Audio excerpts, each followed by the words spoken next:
Muy buenas tardes y qué bueno estar aquí de nuevo. Qué bueno compartir con ustedes el 8º año del Inversor. Santiago Bulat, ¿cómo estás? ¿Cómo estás, Claudio? ¿Bien? Ansioso. La verdad que sí, hoy tenemos un gran programa por delante, volviendo a arrancar el ciclo, volviendo a arrancar con muchísimas energías para encarar este 8º año del Inversor, que siempre nos lleva un poco a pensar un poquito más allá de la coyuntura, en lo que es un tanto más estructural, y para eso hoy trajimos una entrevista fantástica de alguien que ya nos ha acompañado en otros ciclos del Inversor también, del que siempre nos llevamos cosas para pensar y para encarar también el año, ¿no? Y yo ya lo llamaría el padrino de nuestro equipo Bulat. Totalmente. Nos ayuda muchísimo a pensar y esa es la consigna de este año, que pensemos juntos. Incorporarlos a ustedes también en este debate de una nueva economía, que lo vamos a plantear a través de los programas colaborativa, donde uno se nutre no solo de lo que piensa, sino de lo que va compartiendo alrededor.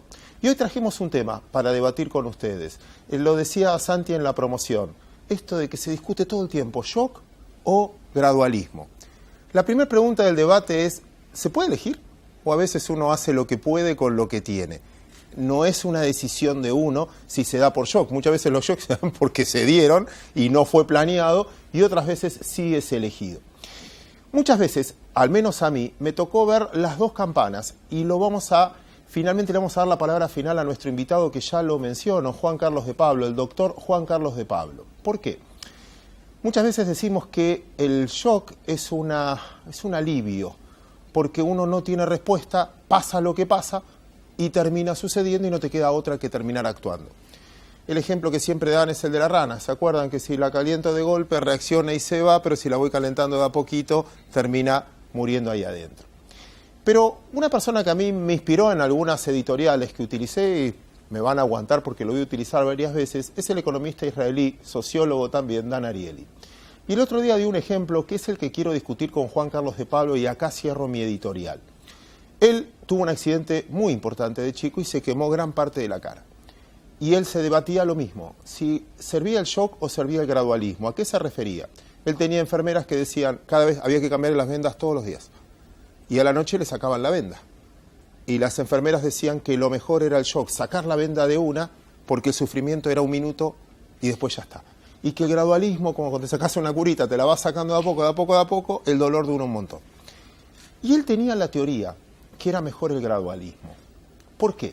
Porque el shock, es verdad, el dolor duraba un minuto, pero él en la cabeza le duró toda la vida, porque era tan fuerte el shock que si bien el dolor duraba poco, siempre reaccionaba ante la misma. Uno cree que el shock dura poco, pero ¿cuántas cosas pasaron en el 2001 que hoy estamos pagando todavía por lo que nos quedó en un momento? Y que el gradualismo te vas preparando para ese dolor y después finalmente si te vuelve a pasar y lo tenés que hacer de nuevo, ya sabés los tiempos. Es un debate abierto, obviamente yo no tengo la respuesta, quizás ustedes tampoco, no sé si Juan Carlos tiene la clave o la respuesta ideal.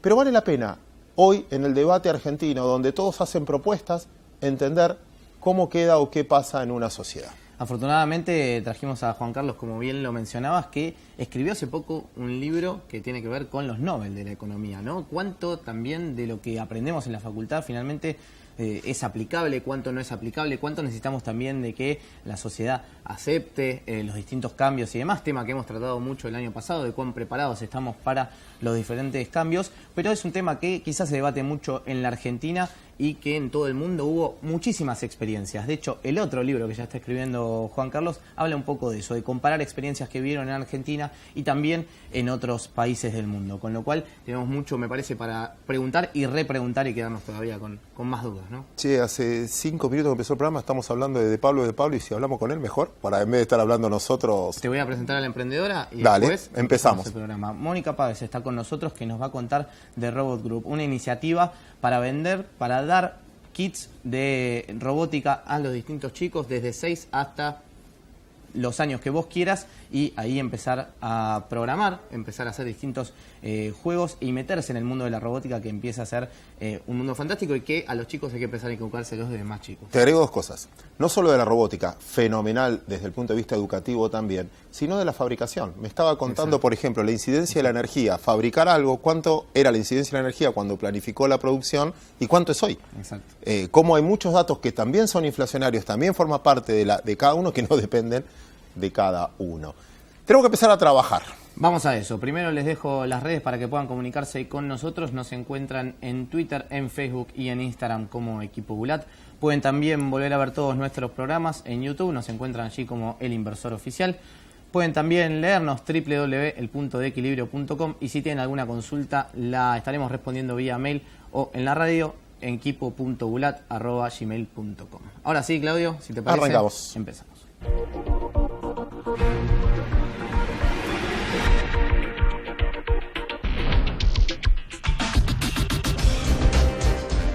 Juan Carlos, hemos hecho mención de tu libro, el último que sacaste, la idea que tenés próxima que vas a sacar, uno de los tantos libros que estás haciendo, y quería también una reflexión respecto de lo que hicimos en la apertura con Claudio, lo cual ya veo la cara de crítica. Con lo cual... No, maravilloso. Maravilloso, muy bien. Además, el libro buenísimo. El libro buenísimo. Todo lo se que va a hacemos agotar es gracias a buenísimo. ustedes. Bueno, primero el libro que está, digamos, a la venta, se llama Nobel Novics. Hay 79 personas que merecieron el premio Nobel. Esto está basado en los primeros 78, porque tuvo que mandarlo antes de que se lo otorgaran a Thaler en octubre del año pasado. Y la idea es explicar, bueno, la vida de estas personas, digamos así, y la obra, por qué se lo dieron. Mira, en la vida está, vos vas al Colón y está el tipo que está pendiente a ver cuándo pifia el tenor. Es un idiota. Yo voy al Colón me siento a pasar bien. Y si alguna vez pasa, ¿qué vamos a hacer? Entonces, lo que hay que hacer de cada uno de los Nobel es agarrar lo que tiene valioso, incorporarlo, pensarlo y después ya es tuyo. Y se te pueden imaginar cosas que a él no se le ocurrieron. Porque a mí me refieren de algunas columnas que yo hago, que publico en La Nación, cosas que a mí no se me habían ocurrido, porque esa es la esencia que tiene el conocimiento. En cuanto al libro que estoy escribiendo, que es una sugerencia a los televidentes para que vayan juntando plata para cuando se publique, lógicamente. Es un libro que recoge la experiencia en materia de política económica. Entonces lo que hago es reseñar la teoría de la política económica, mi experiencia medio siglo de seguir día por día la política económica argentina, y después ilustrando un enfoque que a mí me parece que es fundamental, que es el de los procesos decisorios, lo hemos discutido muchas veces, tomar algunos ejemplos internacionales, unos locales, para mostrar lo que es el responsable del equipo económico en las circunstancias, digamos, que tenés que decidir. Déjame repreguntar algo que utilizó Santi en la editorial. La distancia que hay entre la teoría y la práctica. Sí. Cuando revisás y leíste todos los Nobel de economía, ¿se lo dan porque lo pudieron hacer en la práctica y entonces como tuvo una buena práctica tiene un muy buen mérito? ¿O al revés? Muchas teorías nunca llegaron bien a la práctica. Fíjate que el Nobel en economía es un Nobel a la teoría, porque el Nobel es a la teoría siempre, no a la práctica. Entonces no se lo dieron a ñatos que cambiaron, se lo podrían dado a Ludwig Erhard, que hay un antes y un después en la economía alemana a partir de 1948, y no. Y el caso más interesante es Yunus. Yunus, que es uno de mis grandes héroes, mereció el premio Nobel de la Paz. Claro. No el de economía, porque no descubrió ningún principio, los aplicó todos. Así que ahora viene la conexión ¿cuál es la conexión entre la teoría y la política económica? A mí me gusta decir, la conexión que tenés entre la teoría y la política económica no es ni una ni cualquiera. Si fuera una, agarramos toda la teoría económica, la metemos en una computadora, le ponemos las preguntas, salen las respuestas y nos vamos a dormir. No es mecanicista. La medicina no es mecanicista. Vos vas a un médico y ese médico sabe la teoría, vos vas resfriado al médico y tiene la teoría general de los resfríos, pero después tiene tu resfrío y ahí viene esa aplicación. Pero tampoco es cualquiera. La teoría te sirve y la historia son los complementos. La teoría te dice cómo el mundo podría ser diferente. La historia te dice cuánto tenés que esperar, cómo va a reaccionar el que va a estar afectado por la modificación, lo que son las dinámicas, etcétera. Escuchaste ahora en mi parte eso de gradualismo, si se puede discutir, si vale la pena, es debate, no es debate. Lo que tenemos que hacer es decir de qué estamos hablando. Estamos hablando de programas de shock versus programas graduales, y sí, podemos recorrer la historia, etc. La otra es hablar de política económica, ¿entendés? ¿Por qué? Porque para implementar una política económica las circunstancias son cruciales. No estamos en el 10 de diciembre de 2015, ya pasó. El 10 de diciembre de 2015 pertenece a la historia, como el día de ayer pertenece a la historia. Entonces la pregunta es, en las circunstancias actuales, vos podrías hacer un programa de shock gradual, ¿qué podrías hacer? Y la historia dice que para hacer un programa de shock tenés que tener un solo ministro que se la tiene que creer porque los riesgos son siempre fenomenales y una población que te demanda hacerlo. Yo una cosa que noto en los últimos tiempos, ¿sabés qué es? Keynes tenía una frase que a mí me encanta, que decía, no hay nada peor que un mal aguantable. Y él agregaba, si las moscas fueran tan peligrosas como los leones, hace siglos que hubieran desaparecido. Si yo entro en un bar ahora y le digo, dígame, ¿le preocupa la inflación? Por supuesto, así que sí. Y el hambre en Egipto también le preocupa, ¿no es cierto? Y el choque de 2 trolebuses en Nueva Delhi también le preocupa. Ahora, si yo le digo a cualquiera de esas personas, ¿usted qué estaría dispuesto a hacer? ¿Qué sacrificio? ¿Qué riesgo correr para bajar la tasa de inflación aquí y ahora? Ninguno. Ninguno. Entonces, eso que llama la economía está en esta situación intermedia donde no te entusiasmas, no te excitas, pero tampoco te entras en el pánico por el cual, como decía Rudy Dornbush, para hablar del Austral, hablaba de social demand for action, es decir, la población le dice al presidente, haga algo.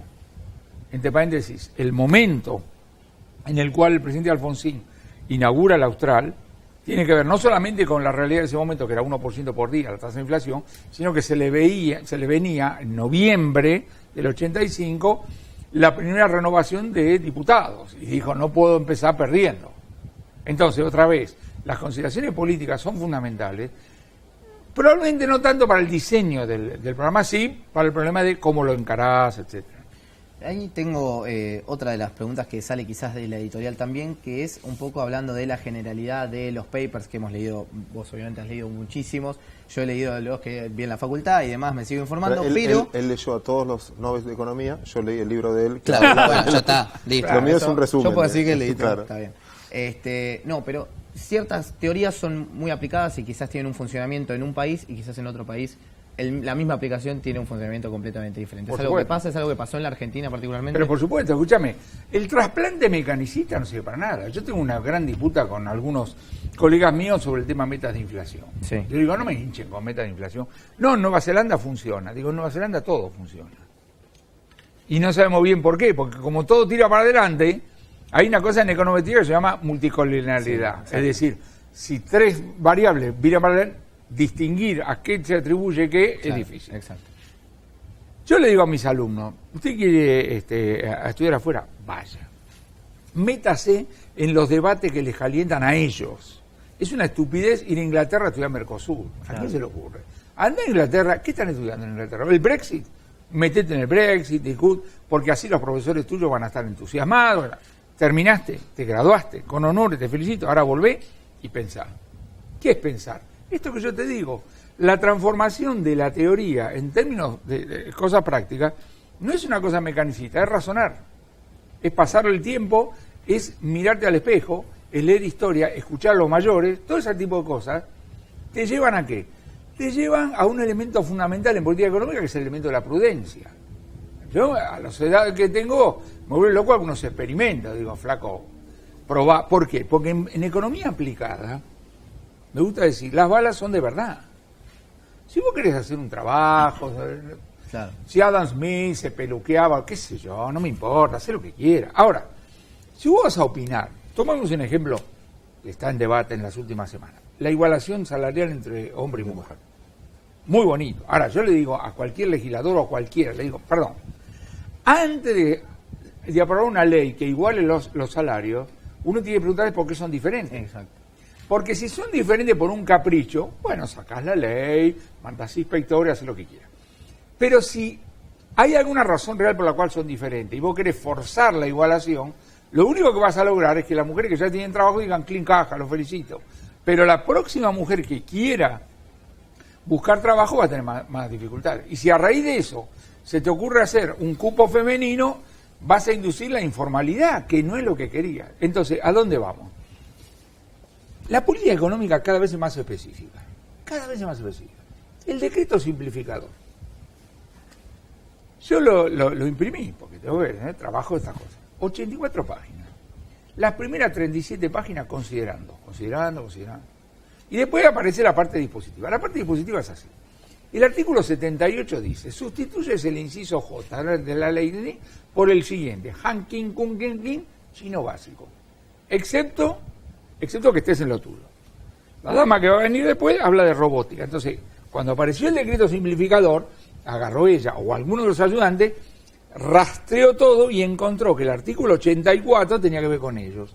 Y entonces, como saben de qué se trata, dijo, esto nos favorece, guarda con esto, etcétera. Yo no sé. La política económica cada vez es más específica. Los debates totalizadores, reforma laboral, reforma impositiva, ¿de qué estamos hablando?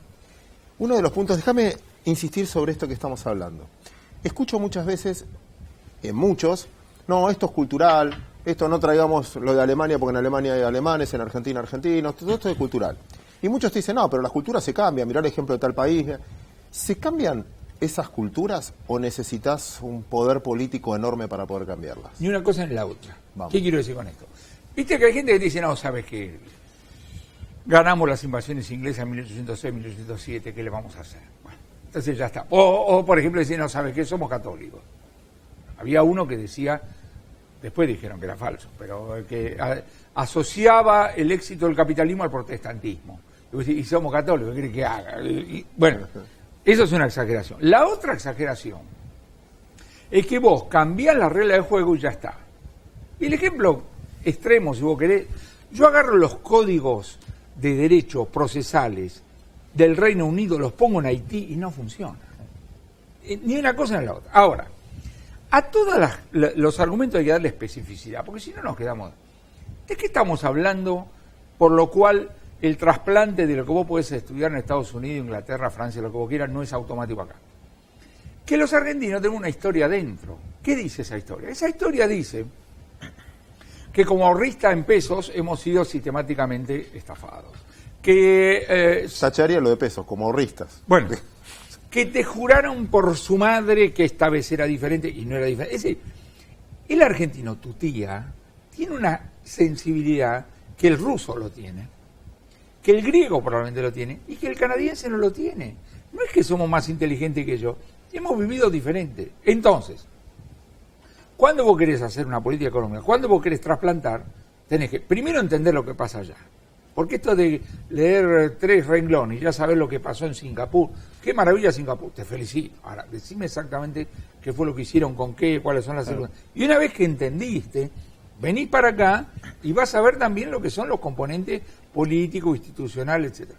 Junto a lo cual están las limitaciones políticas. Yo puedo entender que este gobierno me diga, mira, Juan Carlos, yo te felicito.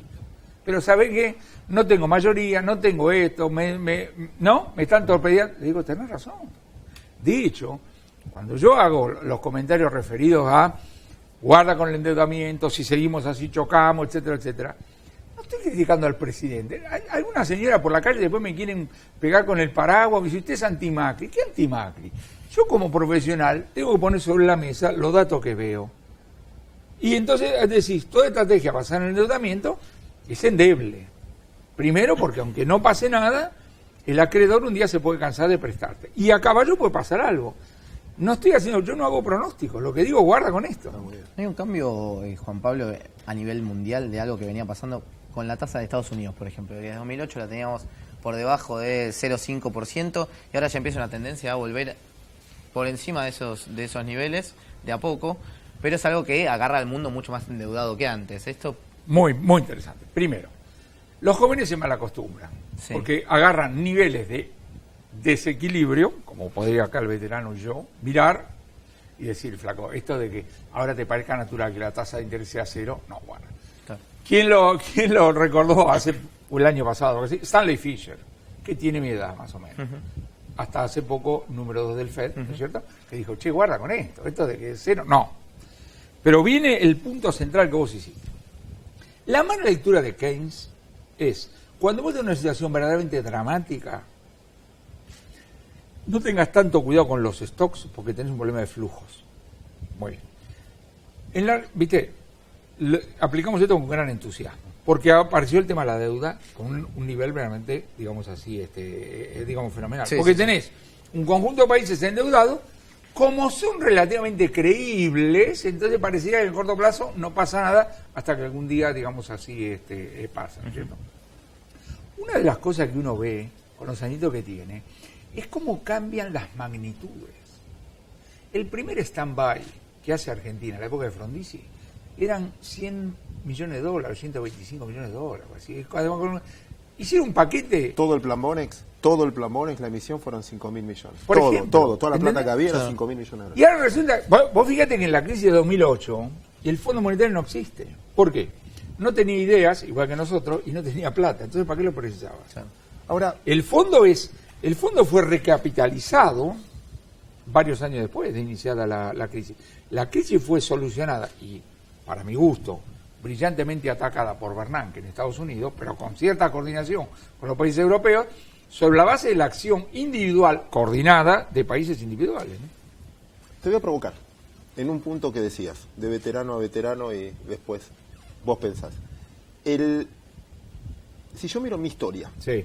viviendo en Argentina y de mercado de capitales, generalmente sacó mejor tajada el endeudado que el acreedor. En la historia. Cuando vos tenías las provincias muy endeudadas, les calificaron a todas, las que tenían superávit no recibieron ningún beneficio. Cuando a Grecia, yo escuché a Merkel diciendo, no vamos a ayudar a Grecia, y después cuando le dijeron, no, esperá que toda la deuda la tiene el Deutsche, bueno, está bien, por última vez vamos a ayudar a Grecia, ¿no? Cuando se rescatan a sí mismos. Cuando uno me dice, ¿sabes qué? No nos endeudemos tanto porque si choca el mundo, estamos dependientes. Si choca el mundo, nos va a ir mal igual, estemos endeudados o no estemos endeudados. El punto es ese nivel o si lo puedo sostener, ¿en qué uso la plata que me estoy endeudando? Si la malgasto y me la afano, es terrible. Pero si la invierto en obra y eso me genera flujos futuros, no lo veo tan mal. Ok. Dos cosas. La primera, A, tenés razón. B, no sobreestimemos. Vos acordate de lo siguiente. A ver. Argentina es un país tan fantasioso que vos en Argentina tenés que ser mucho más prudente cuando haces recomendaciones de política económica que en otro país, ¿entendés? Sí. Porque acá te escuchan y dicen, Claudio, pero con todo lo que vos sabés, la influencia que tenés razón, y vamos al resto del mundo y le pedimos 700.000 trillones de pesos para hacer obras, como vos decís. Esa segunda parte se me la acordás por sí. Me entusiasmo la primera y digamos que me olvido. Yo digo, tenés razón. La historia dice que los mercados de capitales tienen mala memoria. De modo que cuando se produce una crisis de deuda y los acreedores te quieren correr para que le pagues, todos esos fantasmas que te dan históricamente son falsos. Muy bien. Después de decir eso, lo que digo es, sí, pero ¿sabe qué? En la Argentina somos, no a nivel individual, que somos normales, prudentes, a nivel público somos tan irresponsables que por favor decirlo en voz baja, porque es cierto, pero la mala lectura es, dale que va. Ahora viene la otra cuestión. Y la otra cuestión es qué hace con la plata. Y vos me decís, sí, si la sobra. Ahora miremos el gasto público. El gasto público es gasto corriente, no le demos vuelta. Sí. El gasto público es A, seguridad social, más de 40% de seguridad social, donde está dándole plata a 5 millones de jubilados que algo pusimos y 3 millones que no pusieron nada. Más los planes sociales, más esto, más... El gobierno dice, cuando lo acusan de ser derechista, dice, perdóname, 76% del gasto público es gasto social. ¿Qué más crees que haga? Lo que me estás diciendo, si no malinterpreto, que la deuda es la consecuencia. Claro, pero entonces no me estoy endeudando para hacer 32 canales. Algo lo estoy haciendo y no sé la PPP si funciona o es un gasto público medio disimulado. No soy un experto en esto, pero te quiero decir, el grueso del gasto público es gasto corriente. De modo entonces, que si el gobierno me dice, me estoy endeudando porque no sabés, Juan Carlito, no, digo, pará. Si yo miro la estructura del gasto público, me da la impresión de que el grueso es gasto corriente. Eso es un gasto inflexible en algún punto, ¿no? Depende del susto que tenga el que tiene que hacer la política. ¿Qué enseña la historia? La historia enseña que cuando vos te decidís hacer un paso difícil y riesgoso, es porque crees que si no, volá por el aire. Sí, perfecto. Como dijo, cuando a Roberto Labaña lo llevaba el ministro de Economía a entrevistar en la UCA, dijo una cosa elemental, Roberto, dijo, el pánico disciplina. Es cierto. En 2002 hiciste 5 veces lo que no pudiste hacer en 2001, gracias. Esto muestra por qué las crisis son tan graves en la Argentina. Porque en el camino de ir a lo que entendía mi vieja, cual tu vieja, etcétera, etcétera, a nivel individual, a nivel global, vos decís, che, con la soja en un máximo, no podíamos guardar, no, Juan Carlito, siempre falta. Casa en un hospital, siempre. Entonces no tenemos ninguna capacidad de previsión. Y viene alguien y dice, los noruegos, yo los felicito a los noruegos. Pero acá esto, digamos así, no funciona, ¿entendés? Entonces, el grado de flexibilidad e inflexibilidad depende del susto que tiene quien tiene que tomar las decisiones. Yo lo tengo que decir con todas las leyes. Yo no veo susto en la Argentina. Ni en la dirigencia, ni en la población. Estamos todos, ponemos cara preocupados porque nos gusta hacer así. Pero cuando vos querés conectar una toma de decisiones dura y riesgosa con algo que cree que te va a pasar. Si no lo hace, hoy en la Argentina es prácticamente imposible. Déjame ir para atrás con dos conceptos que tiraste por ahí, un poquito de actualidad ahí. Vos decías, bueno, las metas de inflación o seguirla Sí. Por este target. El punto es, también tenés algo que es muy difícil, que es lo seguís por metas donde tampoco estás invocando las metas, con lo cual es muy difícil. En tus pronósticos, no vos, sino todos en general, el pronóstico REM. de cuánto, claro. A mí cuando a mí me dicen, no, lo que pasa es que hay una nota, una meta por la credibilidad. La credibilidad tiene que ser plausible. Porque si la meta no es plausible, ¿qué credibilidad? Es la credibilidad al revés. Si un tipo viene y me dice, acabo de medirte, Juan Carlos, vos medís 3,90 metros, digo, este tipo está loco. Entonces, en lo que creo es que está chiflado. Si vos me decís en Argentina 2018, voy a seguir con el 15 y dale que va, que yo cuánto, yo digo, me parece que te vas a equivocar. Como el año pasado, insististe, te quedaste afónico, diciendo 12, 17, que yo cuánto, y terminó en 24. Y no me vengan con la teoría de que terminó en 24 porque dijo 12, 17, porque entonces ahora tengo una teoría de, digamos, de la distancia para que te crean. La verdad que todo eso a mí, no. Y ahí viene la segunda parte de la pregunta, que es en un contexto que también lo mencionaste al pasar, y ya sé tu opinión porque lo hablamos un par de veces, que es esto de hacerlo cuando nadie tiene una responsabilidad, no sé a quién mirar, si es responsabilidad de un ministro, de otro, de política económica, de, no sé, medio ambiente, cuando está tan dividida esa responsabilidad. Fundamental. Hay países que no tienen ministro de Economía. Estados Unidos no tiene ministro de Economía. Inglaterra no tiene ministro de Economía. Ahora, Estados Unidos, el secretario del Tesoro, el presidente del FED y el presidente del Consejo de Asesores Económicos se la pasan hablando. Alguien junta los pedacitos. El problema que yo veo acá en la Argentina es como tener el ministro A ocupado de esto, el ministro B ocupado de esto. Y tienen implícitos pedazos de la política económica que es difícil entender la congruencia. Ahora, si la política económica no es congruente, estamos sonados. La congruencia, le enseñamos a los pibes en la facultad, es una condición necesaria. Vos podés tener un modelo congruente que es irrealista, volá por el aire. Pero si el modelo no es congruente, no podés ni siquiera hacer el test del realismo, ¿entendés? Entonces yo vuelvo a insistir. A mí me parece que vos tenés una política fiscal, de gasto, etcétera, etcétera, que no es compatible con el 15%. No importa lo que a mí me diga el presupuesto, el REM, o los mercados, o este tipo. Porque yo digo, todo eso no existe. Lo único que existen son seres humanos comprando y vendiendo y levantándose todos los días a ver cómo le encuentran la vuelta. Tengo la última para ir cerrando, Juan Carlos, que tiene que ver con un tema que en la Argentina todavía aplica un montón, que es la informalidad y la alta carga impositiva que tienen los contribuyentes. Sí. Y la pregunta está en cómo hacemos entonces para que se empiecen a meter al sistema. Entonces debería bajarle un poco los impuestos, pero si bajas los impuestos deja de tributar. Entonces para ampliar la base imponible se complica. Entonces es como, ¿qué viene primero? ¿El huevo o la gallina? ¿Bajamos impuestos? Es muy difícil. A mí me gustaría decir, tener que hacer, es realmente muy difícil.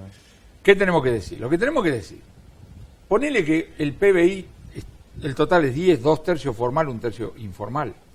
Si de cada uno fuera 2/3, 1/3, no me calentaría tanto. El problema es que hay gente que no tiene más remedio que ser solo blanco, otro negro, etcétera. Con lo cual, la conexión es realmente complicada. Ahora, la altura, la alícuota del impuesto, como la alícuota de la seguridad social, etcétera, es el incentivo a hacer las cosas por izquierda.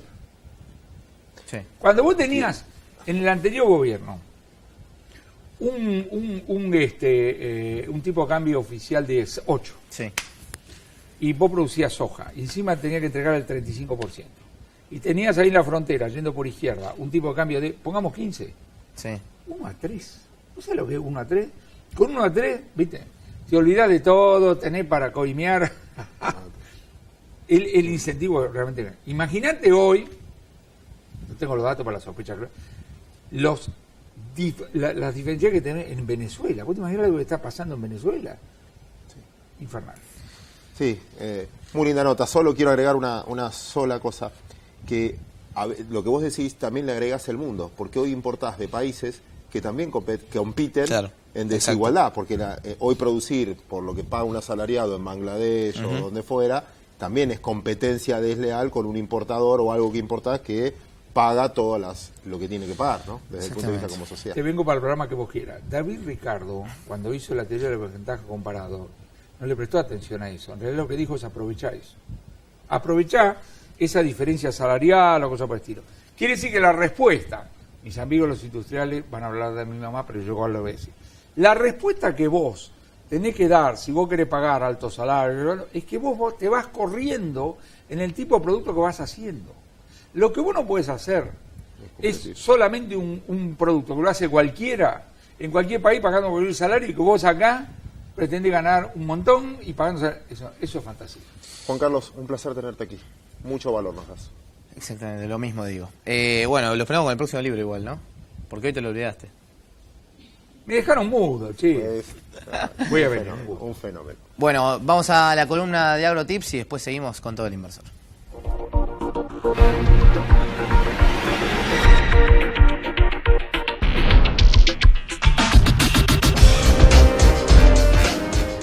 Muchas gracias. Comenzamos AgroTips con un aniversario muy importante. El 11 de marzo pasado se cumplieron 10 años del conflicto que enfrentó al campo argentino con el gobierno de la entonces presidenta Cristina Fernández de Kirchner por la resolución 125 que impuso las retenciones móviles a los principales cultivos con una fuerte carga fiscal puntualmente sobre la soja con más del 40% de carga impositiva. El 11 de marzo del 2008 el entonces ministro de Economía Martín Lustó fue el encargado de anunciar la medida ante la sociedad. Esta situación generó el rechazo inmediato por parte del campo argentino que se tradujo en distintas protestas y cortes de ruta a lo largo y ancho del país. Esta situación generó lo impensado, unir al campo argentino. Las 4 entidades principales del agro, la Sociedad Rural, Coninagro, Confederaciones Rurales Argentinas y la Federación Agraria Argentina, decidieron conformar la mesa de enlace. A partir de ahí comenzó toda una labor institucional para tratar de voltear, rechazar esta medida que consideraban un atropello económico y también institucional por parte de un gobierno que también consideraban que manejaba la situación de manera autoritaria. A partir de ese momento, el campo realizó manifestaciones multitudinarias, como la que llevó adelante en el Monumento a los Españoles en Palermo y en el Monumento a la Bandera en Rosario. Luego de que la presidenta decidiera mandar el proyecto al Congreso para que la resolución 125 se transformara en ley, tuvieron que hacer un trabajo arduo, ir hablando legislador por legislador para convencerlos de que esa medida no era buena ni para el campo ni para el país entero. A partir de ese momento fue la votación en la Cámara de Diputados, donde el oficialismo pudo aprobar el proyecto con apenas 7 votos a favor. Pero el hecho histórico y trascendental de toda esta cuestión fue aquel 17 de julio del año 2008, en aquella maratónica jornada en el Senado de la Nación. Alrededor de las 5 de la madrugada, el Senado votó. ¿Y qué pasó? Increíblemente, la votación terminó empatada en 36. Caía la responsabilidad de desempate sobre el vicepresidente de la República en aquel momento, Julio Cleto Cobos, y titular del Senado, por cierto, que a pesar de lo que se pensaba y más allá de las presiones que recibió por parte de su propio gobierno, decidió votar en contra de la medida. Todos recordamos el voto no positivo de Cobos y a partir de ese momento generó la euforia de todo el campo y por supuesto la tranquilidad de una sociedad que vivió durante 128 días un conflicto sin precedentes en la vida institucional de nuestro país. Hacemos una breve pausa y enseguida volvemos con más del Inversor.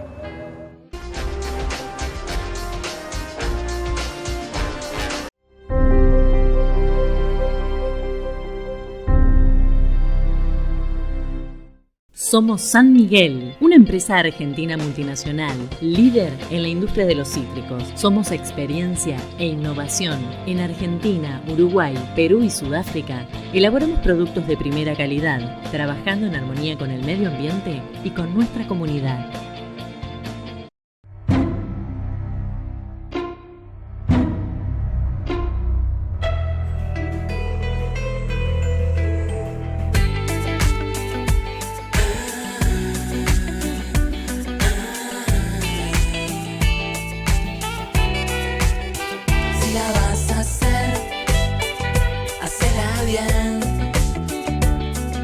Hacela con tu 100%, si la vas a hacer,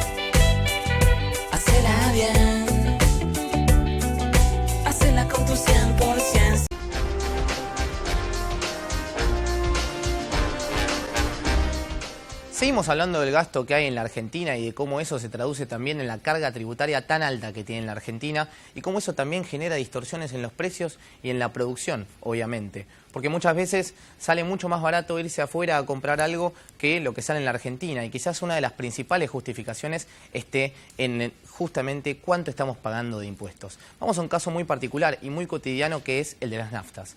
En Argentina estamos por encima del promedio mundial en las naftas, levemente por encima del promedio mundial, dado que en algunos países es bastante más caro el costo de producción, pero no así la carga tributaria. Y en Latinoamérica sí estamos muy por encima, 25 centavos de dólar por encima de lo que es el promedio del costo de las naftas en Latinoamérica. Imagínense por qué tenemos que pagar este costo. Bueno, en gran parte tiene que ver por esto, la carga impositiva. 41% de las naftas son impuestos. ¿De qué se componen? Ingresos brutos, IVA, la tasa hídrica, tasas que directamente son municipales y que eso puede ir variando y encareciendo el costo dentro de la Argentina, ya que lo vemos que además de las distribuidoras, tiene que ver con los distintos costos que se cobran y obviamente el IVA también. Todo esto compone el 41% del precio de la nafta, es decir, cuando vos vas a cargar 1.000 pesos, 410 pesos estás pagando de impuestos. En Argentina es uno de los problemas que de aquí en adelante hay que resolver.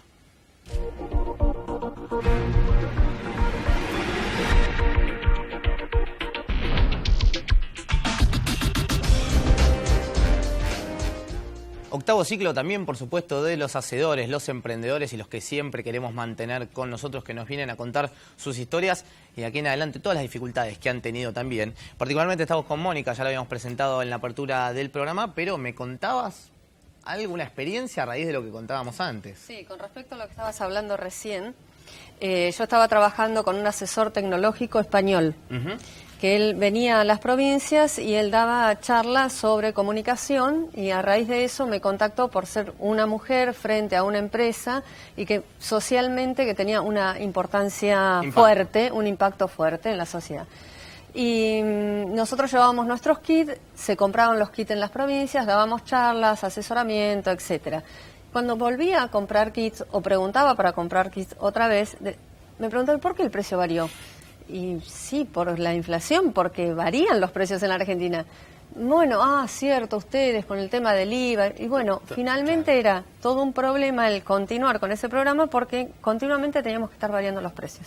Así me acordé de eso cuando hablaste de... anécdota para compararnos con los países también, ¿no? Sí. Mónica, yendo más obviamente a lo que nos tenés que contar y para eso nos viniste a contar hablando de Robot Group.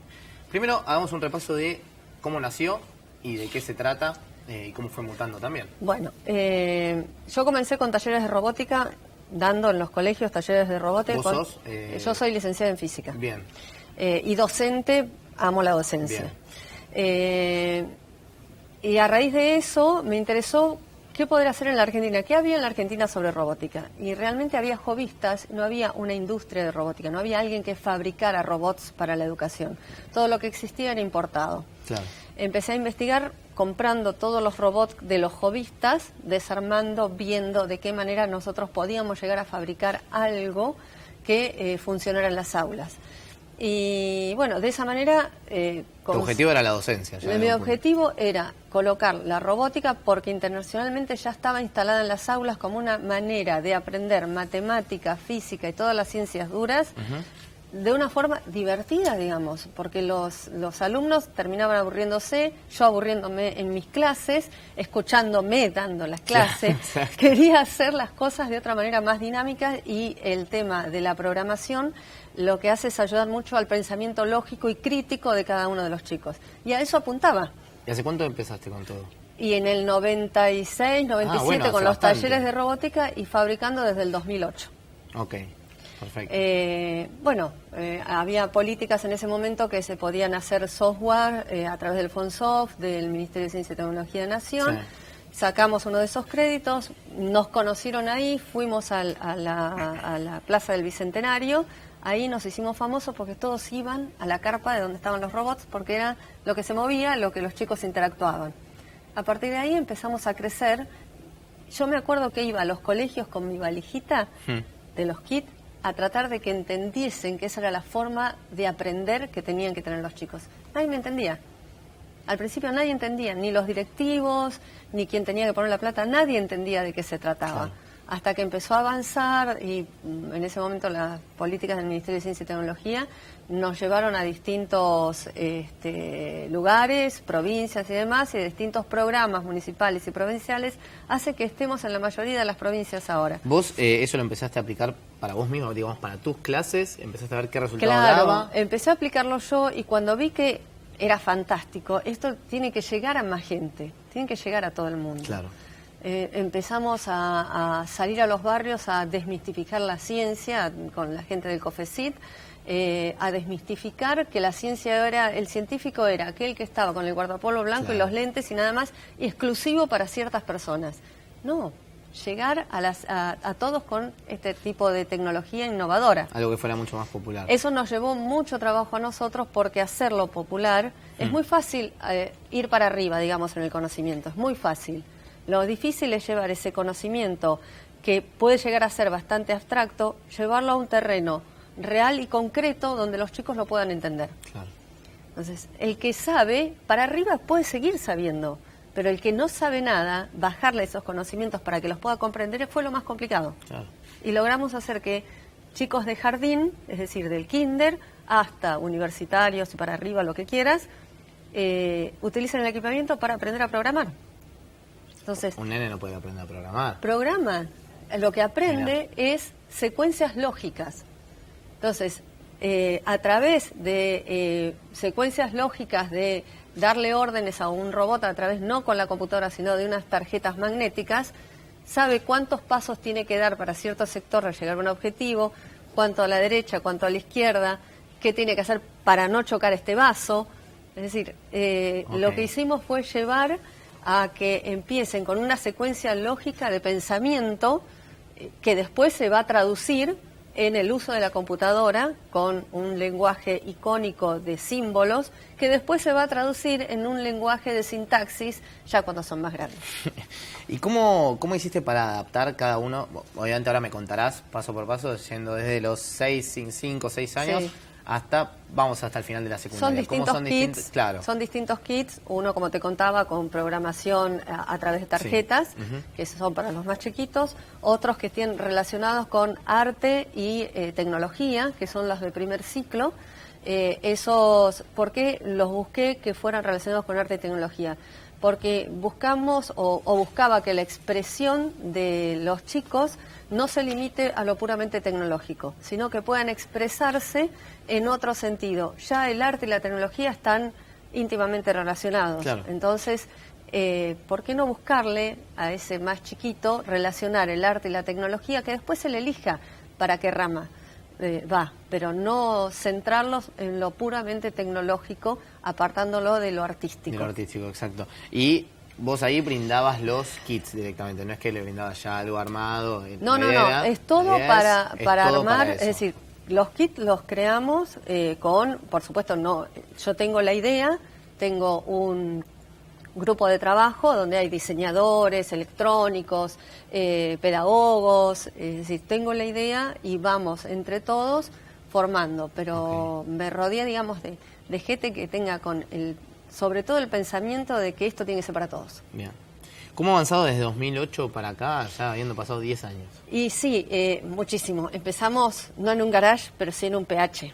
Y nuestra primera presentación, antes de hacer nuestra primera presentación, donde teníamos que preparar todo, se nos quemó la única máquina que teníamos para hacer los cortes.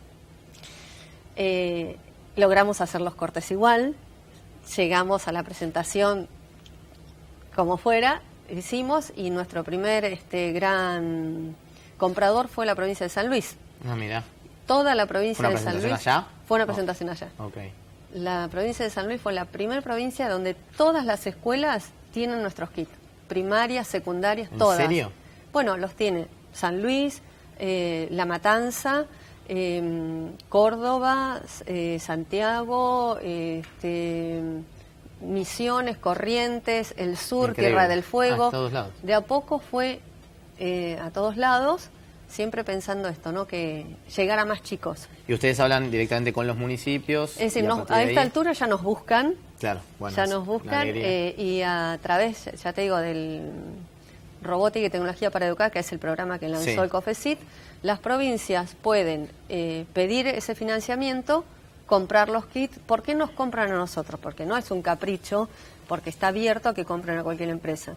Nosotros somos nacionales, es decir, todo lo que nosotros hacemos Todo son el producto es de proveedores nacionales. Tenemos premios nacionales e internacionales a la calidad. Fuimos ganadores de Premio Innovar 3 veces por nuestros equipamientos y el proyecto pedagógico. Es decir, que tenemos un bagaje de tecnología aplicada a las aulas de muchos años. ¿Cuáles fueron las dificultades que tuvieron dentro del proyecto? Encontrar los Además de la proveedores. máquina que se rompió justo. Inicialmente, encontrar los proveedores. De la nada, ¿quién me vende un tornillo de Mequitrica 3? Claro. Porque no voy a comprar uno, tengo que comprar 10.000. No voy a comprar un acrílico para cortar, tengo que ¿Y comprar... ahí no dijiste importo directamente? ¿Por qué no fuiste? Porque quería que fuera nacional. Muy bien. Quería que fuera nacional, no quería, pues es fácil importar. Importo, ensamblo y vendo. No, yo quería una fábrica de robótica nacional, que fuera argentino el producto. ¿Y dónde lo fuiste encontrando? Fui buscando, hay una anécdota que siempre la cuento, que me faltaban las rueditas del robot. No conseguía el caucho porque había ruedas grandes hechas y hacer una matriz es muy cara. Entonces encontré a alguien que vendía caucho más grande, pero no era lo que yo buscaba, y contándole el proyecto se entusiasmó, seguramente por el entusiasmo con que lo estaba contando, y me dice, a ver, espere. Va y me trae justo la rodita que yo necesitaba. ¿Le sirve? Tengo hecha la matriz. Es perfecto. ¿Qué es? Es de una heladera Siam que ya no fabrico, No lo puedo creer. pero todavía tengo la matriz. No lo puedo creer. Ese fue, listo. Todavía lo tengo, el proveedor se llama Tito. Se tiene que dar esto, dijiste. A partir de eso... Ya está. Y él fue creciendo con nosotros. Mirá. Y lo lindo de todo esto es que todos mis proveedores crecieron con nosotros. ¿Cómo te ves de acá en adelante? Y también me interesa entender esto. La tecnología, particularmente en el mundo, vemos que viene con una aceleración que es completamente Tremendo. ascendente. Sí. Digo, ¿son productos los que ustedes realizan que ya quedan obsoletos en algún punto? No, ¿Es algo continuamente que- te estás renovando. Ok. Continuamente renovas el software, sacás productos nuevos, ayornás los que tenés con algún aditamento nuevo. Estamos ahora fuertemente con drones para la educación, Mira. que son distintos a todos porque tienen sensores que no tienen los otros. Entonces están orientados a las agrotécnicas. Ah, ok. Espectacular. Para más grandes, quizás. Sí, Obviamente. para técnicos, agrotécnicos, colegios agrotécnicos. Entonces tienen sensores donde pueden detectar si la planta está enferma, suelo, humedad, sequía, es decir, varias cosas que no solamente es la cámara infrarroja, sino que tiene otro tipo de sensores. Y de esa manera ya todo está robotizado. El campo es lo primero que está robotizado a gran escala. Entonces, bueno, vamos buscando siempre innovar. ¿No asusta un poco la falta quizás que hay de esto en Argentina, dado que el nivel educativo está bastante comprometido con el nivel de pobreza y demás? Sí, asustar en qué sentido. Dado Dices, que en el mundo está evolucionando mucho más rápido quizás de lo no que importa, acá. que mientras evolucionemos está perfecto. ¿Y acá ustedes tienen algún competidor, un colega? No sé Y cómo en se realidad manejan? nosotros fuimos siempre la única empresa nacional que fabricamos robots educativos. Ok. Lo que existe ahora es kits que vienen de afuera. Lo fuerte nuestro es el proyecto pedagógico que tiene cada uno de los kits. Entonces, los kits que vienen de afuera. Comprate el kit y usalo. Claro. Nosotros tenemos todo el paquete cerrado, capacitación, contenidos, una plataforma Moodle donde el docente puede encontrar todas las aplicaciones que puede dar en el aula relacionados con los contenidos que tiene que dar en ese momento, y no solamente de tecnología, sino de sociales, naturales, lengua, robótica en lengua, sí, robótica en lengua. Hay actividades relacionadas con lengua utilizando los robots. Entonces, eso es nuestro mayor potencial. ¿Qué evolución has tenido, digamos, de las distintas escuelas, de los propios chicos? Sí, hay un trabajo que hizo la Universidad de la UBA, Sí. que dice que han mejorado los chicos que utilizan robótica en su pensamiento crítico, su pensamiento lógico. No tienen miedo a la resolución de problemas, no problemas Mirá. matemáticos, No entiendo. problemas en general, y además están más habituados a pararse frente al aula y hablar y defender un proyecto, porque eso se trata también. Cada uno puede hacer su robot, pero defiende su proyecto robótico porque cree en ese proyecto robótico. Claro, el día de mañana él puede ser un emprendedor. Totalmente. ¿Cuántos son ustedes en el Nosotros equipo? en realidad somos una pyme. Tenemos 10 personas trabajando en la fábrica y unas 10 freelance que son, bueno, web, diseñadores, etcétera. Ok. De acá en adelante, proyectos, Bueno, sueños, sueños, llegar a Latinoamérica, que en algunos estamos. Traspasar la frontera. Traspasar la frontera. Estamos en Paraguay. Ah, ya están. Estamos en Paraguay en algunos colegios, estamos en Uruguay en algunos Bien. ¿Y colegios. había algo de esto? Acá ya me comentabas que no tanto. No, allá en Paraguay había algunos colegios tenían equipamiento importado para nosotros, importado para ellos. Bien. Pero entramos con el proyecto pedagógico, que es lo más importante. ¿Dónde pueden conocer más de ustedes? En robogroup.com.ar, en las redes sociales tenemos Twitter, Todo Facebook, Robogroup. todo Robogroup. Robogroup Argentina es Facebook, Instagram también. Perfecto. Listo. Todas. Entonces, muchísimas gracias, Mónica, por estar No, acá. gracias La por verdad que invitar. excelente historia. Muchas gracias. Claudio, vamos cerrando este programa entonces.